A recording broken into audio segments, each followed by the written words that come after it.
Hi, everybody. Tim Hughes here. I'm the CEO and co-founder of DLA with Ignite. Today, I've got Stephen Hardy with me today, and we're going to be talking about burnout. What is it?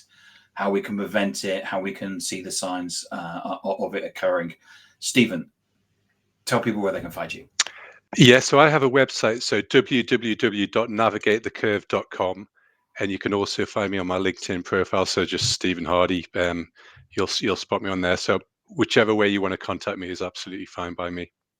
So, you have an interesting background, which is that you've actually worked for some major business to business companies, and now you're a burnout expert. So, Hmm. how did you make the jump, or what inspired you to make the jump? Yeah, so it's an interesting question. It's not a natural step, is it, really, from software sales to burnout expert?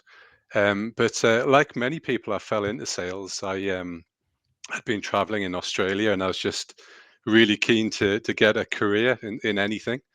And I went to a recruitment day and ended up working for a software startup. And that was the kind of start of the process. 20 years later, I found myself still working in the software world, earning good money and navigating the ups and downs, the highs and the lows of the sales industry. And like many people, I find myself struggling with the signs of burnout, anxiety, just feeling a little bit on edge, just unable to connect well with my friends and my family, being a bit irritable, losing my sense of purpose a little bit, and just knowing that I was missing something in life. And I think that was an accumulation of 20 years of stress just piling up. And many people can see that as being a bit of a par for the course when you're working in sales. But I've always been interested in mental health and personal development and how the mind works. And I've been doing a bit of background work and been on various different courses and trained in different things. And I was acting as a bit of a coach for myself, actually, but also for some of my friends and family. And I found out that I was quite good at it. I like helping people. I like working with people, and I get a lot from it myself. So, So yeah, just after that, I decided that it was something that I wanted to investigate further. so what is burnout? Because it's talked about a lot, isn't it? Yeah, it is, isn't it? And more so these days, it seems like it's everywhere on LinkedIn. And I think people have a different perspective on burnout. Sometimes it's thought of as being the element of depression, anxiety, and I think those things come into play with burnout. And I think it can be a label that can be attached to many different kind of mild to moderate mental health issues. For me, burnout is where you feel mentally exhausted, and I talk about burnout in terms of it's a result of not closing the stress loop. So if we think about what happens when we get stressed, we all get stressed to a level. I felt an element of stress when I come on a podcast, and that's good because it gets me thinking it rather than just slouching my chair, just not being mentally sharp. It gets me thinking a bit clearer. And that's good to get a bit of stress. It gets us out of bed in the morning. It gets us moving. It gets us to the train station on time. It pushes us forward in life. But the problem is when we're getting more and more stress in our life, and that's happening. We're in this always on environment where we're just getting hammered from all angles with email and LinkedIn and everything. Listening to the news at night, all of these appalling things happening in the world, and the world's just getting faster and faster. So we're just getting more and more stress in our lives, and part of our brains wasn't designed to cope with this level of stress. So we have a mechanism, kind of, I can simplify it as an area of our brain, which I call the primitive part of our brain, and it's designed to be triggered in short bursts, irregularly. Maybe once, twice a day, and Because the thing about the brain is it takes up so much energy, doesn't it? it does. It takes up a huge. People don't realize that it takes up a huge amount of energy. It's a really good point.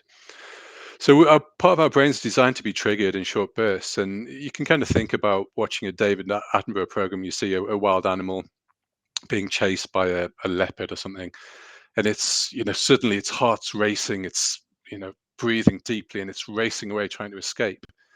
and then it manages to escape, hopefully. And the next minute it's just chomping away on grass. It's closed off that stress loop. So the stress hormones have been released into its body. The adrenaline and cortisol's got it moving, got it racing around. It's escaped. It's run off those stress hormones, and then it's closed that loop. It's just back to normal.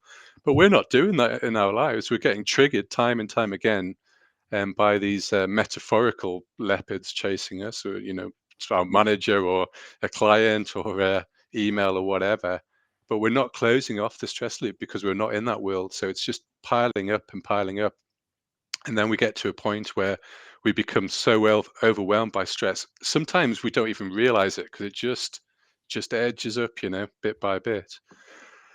And that's when anxiety starts to kick in. We start to overthink, which we're not seeing things rationally. Our subconscious mind's taken over. We're on autopilot, running away metaphorically from that leopard. And it's exhausting. And our brain just over time just becomes exhausted. We become cynical. Our brain just becomes fuzzy. We can't think straight. We can't make decisions. I have clients who just, one of my clients was saying he went out for dinner. He was planning to go out for dinner with his wife the other night. It's a one-off to relax. And his wife said, "Where do you want to go?" And he said, "I honestly can't think." And this is a senior exec working in the city. Just couldn't think straight. So yeah, that's my definition of burnout. And I think it's something that we need to be more and more aware of, because many people are on the cusp of burnout, and the important thing is to get help, or to work on that before you go over the edge, because it can take a long time to recover from burnout. Yeah. So, how can you spot the symptoms of burnout? Hmm. Some of the symptoms that I mentioned before, feeling tired, losing your mojo, if you like, just losing the motivation, losing a sense of hope. I remember being in my 20s, starting I specifically remember Dell, actually. Dell at the time was an amazing place to work. And I was in my 20s, I was cutting deals, I was working ridiculous hours, and I was going in at weekends booking my orders. We used to get the orders through the fax machine, and I was having to book them on the system. So I was working ridiculous hours, but I was full of energy because I was so passionate about it. I was enjoying it so much because um, I saw this future ahead of me of, being able to buy a house, and being able to work my way up the career ladder, and, earning good money, Yeah. all of these exciting things on the horizon. But when you start to look into your future and you just see another quarter, and you start to think cynically, like, I'm 46 now, and some people in my industry, when they get close to 50, they start saying things like, "Well, I don't like my job, but I can't move jobs because I'm not going to get another job because I'm over 50 in software sales, and people don't want to recruit me." And that's quite a cynical perspective on the world. Um, so that kind of cynicism, that brain fuzz is another one, just not being able to think clearly, overthinking, negatively forecasting, these kind of things are all symptoms of So burnout. what's the difference between burnout and mental fitness? Yeah, so mental fitness, in some ways, is kind of the opposite of burnout, I Right. guess. Mental fitness, no one's ever going to be in a state where they feel amazing all the time. That's just reserved for LinkedIn posts. Yeah. Um, Yes. no one ever feels like that, even if you work in a role where you're thinking about it all the time, like I am. Things happen in life. The proverbial hits the fan. You don't know what's around the corner. We have bad days. I have a 2-year-old son who keeps me awake at night sometimes, and I have a bad night's sleep, and I feel bad in the morning. But it's about being able to bounce back from that quickly, and it's about feeling good more often than feeling bad. Now, when we're working in the what I call the intellectual part of the brain, we'll generally be more rational. We'll think positively. We'll think creatively, and we'll be able to make clearer decisions. We won't look for the worst case scenario. We'll be generally quite optimistic. So when you're in that part of the brain, you're generally what I would class as being mentally fit. You'll bounce back um, from adversity quite quickly. And is that the same as resilience? Yeah, I'd say, everyone's got different definitions on things, but I'd classify that as being resilient. Resilience is not being able to stand there when, bullets bounce off you and just ignoring everything and not being phased by anything, because that's just not human. Resilience is the ability to be able to get knocked down and be able to get back up on your feet within a reasonable period of time. That's what I would say resilience was anyway. So what can we do if we're spotting the signs of burnout? Mhm. What is it that we can do to, apart from probably getting a good night's sleep? Yeah. What is it that we could be doing? Yeah. Well, just spotting the signs already is an important thing, because many people get through their entire career and they don't recognize the signs. They creep up on them, and retirement in itself can be a major trigger for almost like a breakdown ultimately if you don't recognize that. But recognizing that and then noticing the importance of addressing it. So we're all busy, we all have priorities in life, but ultimately if you become burnout, you're going to lose a few years of your career where you're not effective or you have to take time out. So remind yourself of that and prioritize your mental health. So with that in mind, what you can do, you mentioned a super important one: sleep. Sleep is so important because when we sleep at night, we don't just physically rest, we mentally rest, but also we process stress. I don't know whether many people know that, but during REM sleep, rapid eye movement, we actually process negative thoughts and the stresses of the day, and that's what happens when we're dreaming. So that enables us to wake up the next morning and kind of empty what I call a stress bucket. Exercise, really important, massively underrated. Sorry, just you don't have to be a triathlete. You don't have to be in some super competitive sport. You just have to get out there and move. Go for a walk in the. Sorry. Yeah, I was going to say, Mm. I don't know about you, but maybe it is a scientific thing that I seem to get like build up of adrenaline, Mhm. uh, Yep. and, and the only way that I can get rid of it is by doing some exercise. 100%. Yes. And Yes. so it's that process of doing the exercise and getting the sleep that Yeah. I find that, for example, if I speak on a stage, I get a massive shot of adrenaline, which Mhm. unsurprisingly, and the best way to get over that is to sleep and to go out for a run. Yes, yeah. I mean, if you think about the lives that we were designed for, both physically and mentally, we were designed for completely different lives to the lives that we live. We were designed to be like, think about our primitive ancestors are running around, hunting, Mm. gathering food, working as a collective out in the open, doing a lot of physical exercise. And that helped to release serotonin, and serotonin is the positive neurotransmitter, which helps us feel more in control and more relaxed and helps us better deal with stress, anxiety, and makes us feel braver and deal with a whole load of different things. So we're designed to be active. We're not designed to be sat in front of a screen typing away and getting hit from all angles with every single media possible. So we have to account for that. By all means, work in stressful corporate jobs. It's an exciting life, but factor in the fact that you're going to need to do those things to counterbalance it. You're going to need to exercise. Going to need to get out and about, connect with other people. All of these good things which help you, and sleep as well. So what else can we do apart from sleep? So sleeping, I mentioned exercise. Yeah. Another amazing one is feeling like you're part of a community. So positive interactions, interacting with people, connecting with people, helping people, um, having those relationships, those real, authentic, genuine relationships where you know that people will depend on you and vice versa. We don't often have those in the corporate world. We have very good relationships with some. I met some incredible people in the workplace, but because of the nature of what you're doing, everyone's focusing on their individual roles and their personal priorities. We don't get that opportunity to connect at such a deep level.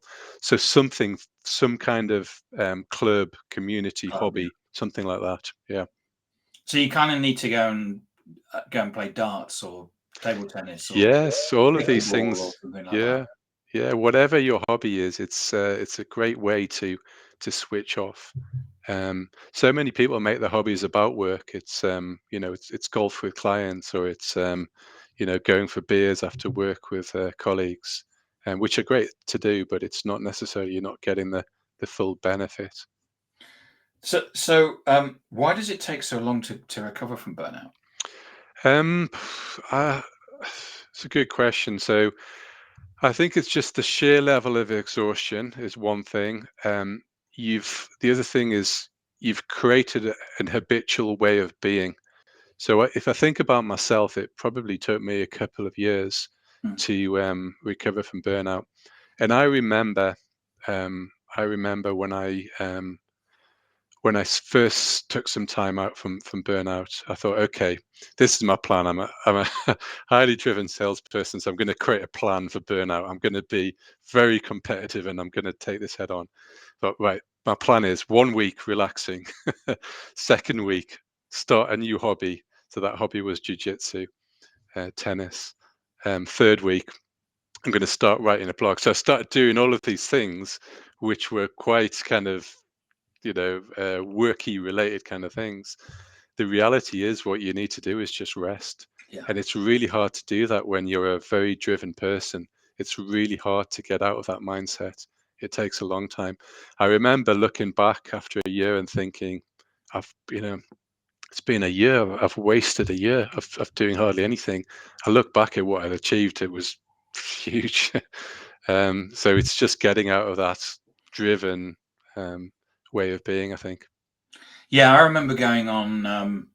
I remember going on holidays, especially in my 20s.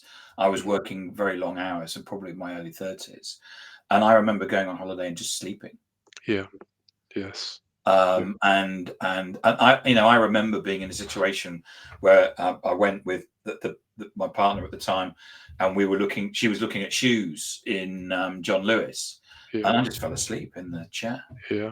Yeah. There's you always get the chairs with the men sit, which is Yes. and I just sat there and fell asleep. Yeah. It doesn't surprise me. I mean, if you look at it, at quarter end, everyone gets ill in sales. Everyone gets, Yeah, sore throats, flu, colds, and this is when the adrenaline drops off, and your body just says, right now, I need to relax, and succumbs to these viruses. And especially at the end, at the last, sorry, the first 2 weeks of Q1, yeah, where survival of I the worked, everybody went on holiday yes, yeah. and probably just slept. Yeah, yeah, yeah, yeah, and your body just takes over, and your mind takes over, says, "Right, I'm shutting things down now. We need this." So we got 2 minutes left. Mm, Have you got some examples of people that you've actually coached yourself in terms of burnout?